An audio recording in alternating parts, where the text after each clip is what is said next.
Today is Friday, June 10th. I don't really know how to start it other than saying, Hank, congratulations. Actually, the question is, Hank, how many people do you think want your life? I don't know. I mean, it was a great night. Probably a lot. Yeah. So to recap, the Celtics win Game 3 convincingly. It was actually a very, very fun game to watch because you had the Warriors almost, come back, the 7-point possession, all these things happen, and the Celtics, who were the better team, win the game. Hank is sitting on the wood. He gets the ball, pump fakes a shot. He does his fist pumps where he actually is now done a very good job of keeping his right hand cocked and loaded but not releasing it. He had one towards the end after the block. Where he let them both fly. It was kind of, he was holding one and then it was kind of moving a little bit. He was sitting with Guy Fieri. He went to the club with Guy Fieri. He also sat on Paul Pierce's 75th top 75 basketball coat that every top 75 player got, a special jacket. He sat on it. Then when Paul Pierce was like, hey, you're sitting on my jacket, he got up and he moved and he sat on Paul Pierce's phone. He had an all-time night. So you just go. Like, this is, we'll pepper in questions, but it is the Henry Lockwood show to start this one. Yeah, I mean, I tried to write down some notes to things to go over because there was Dana Barros, random, but Celtic legend, was wearing a Dana Barros jersey during like the pregame warmups and was standing like 2 feet in front of me. Like he was literally like boxing me in. I was just like stuck behind him. Like that was unreal. Celtic legend. Bill Walton, recurring guest. He was there like a row behind us. Did you talk to him? Did you remind him of the time we interviewed him in Vegas?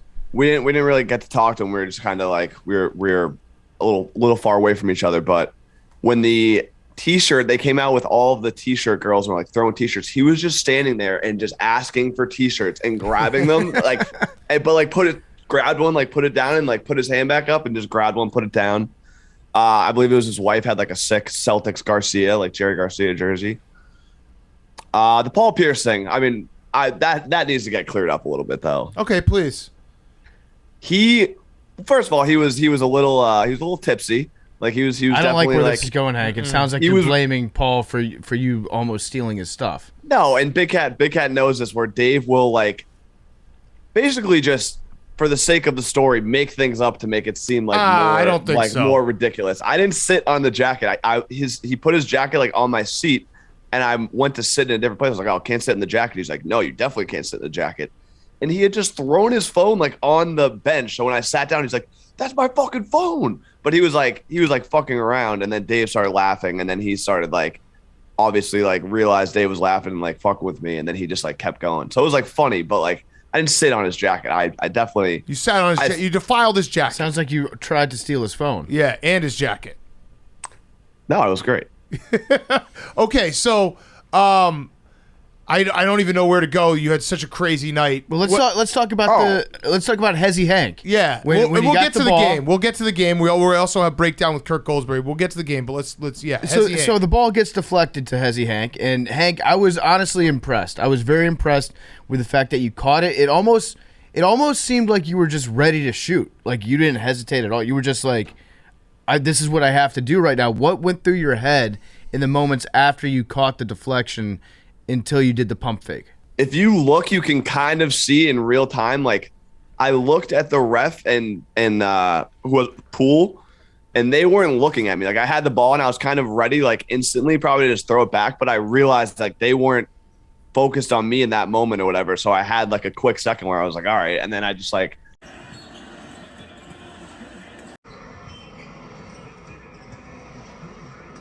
It was very natural, so quick, and then I didn't know. Like afterwards, I was asking Dave, he's like, "Do you think that was on TV?" I was like, "I fucking hope so." Like that was hilarious. And then obviously, like he texted me, but it was just I don't even know. Like it just all happened very quickly. I jumped off my couch because I was like, I was thinking about it this morning. It's so funny because we're blessed with having dream jobs, and we get to talk to athletes, and we get to be at all these events. But just the simple fact of our boy Hank being on TV, and like I was just like.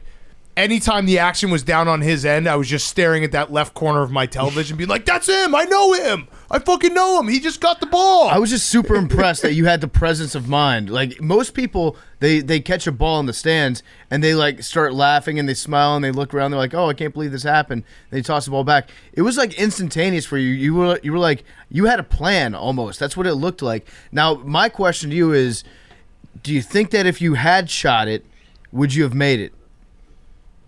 I don't know. I was kind of behind the backboard, but I mean, I had a clean look. I said so. When we had Kirk on last night, and it was coming up. I said 0% chance. 0% chance. I was like, we were behind the backboard, so like realistically, but like if I was a couple feet to the right, I also got him with the pump fake. Yeah, you did. Yeah, you did. You could see his head like go for it. Yeah, I just said the way I describe it is put him on skates. I've played basketball with you many times, and you're a guy who needs to warm up. That's what I said. You need to warm up. Like your first few shots missed the rim, and then you can hit like 8 or 9 in a row. So that one would have missed everything. I think low key Hank would have made it. High key, he would have hit an innocent bystander underneath the basket. Well, yeah, we also were like, we didn't know if we were going to get kicked out or not. That's what we were trying to decide after. Yeah, no, also, I don't think you would have. I didn't say that in the beginning, but Guy Fieri, like being with him in the beginning, because him and Dave are close, and we didn't know. We went to meet up with him at his restaurant beforehand, and we just like hung out with him and his sons, and then we didn't know when we got to the Garden. They're like, "Oh, you're sitting next to Guy." It was like, "Oh, this is hilarious," but yeah. And then the Celtics just class organization, like class all around. It's just very like they obviously it's like a great. It's just a surreal experience. Like obviously from the butter knife days, and all of a sudden we're like in the Legends Club, like all these people sitting courtside, like it's just very surreal. From the pit to the palace. Yeah. Yeah. So you went out to the club with Guy the next that night, right? Like right after? And how was that? It was great. I mean, he's got like his own line of tequila, so he was like giving us tequila before. He gave us like 3 bottles of tequila. I didn't take any because we ended up at the club, but he had, it was just everyone like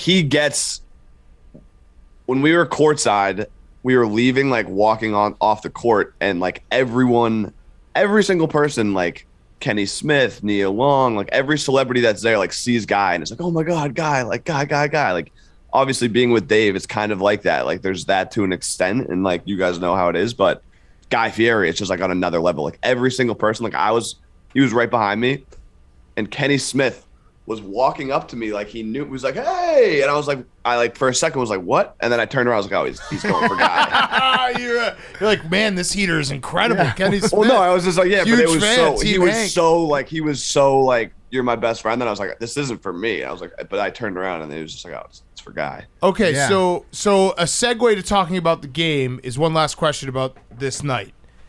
Do you think, 1, will there be a game 6, and 2, do you think you'd get the invite?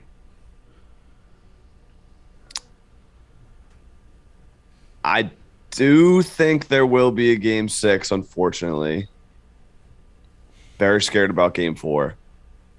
And I do think I would get the invite. Wow. So you could be in there for a potential clinching game if the Celtics win one of the next 2.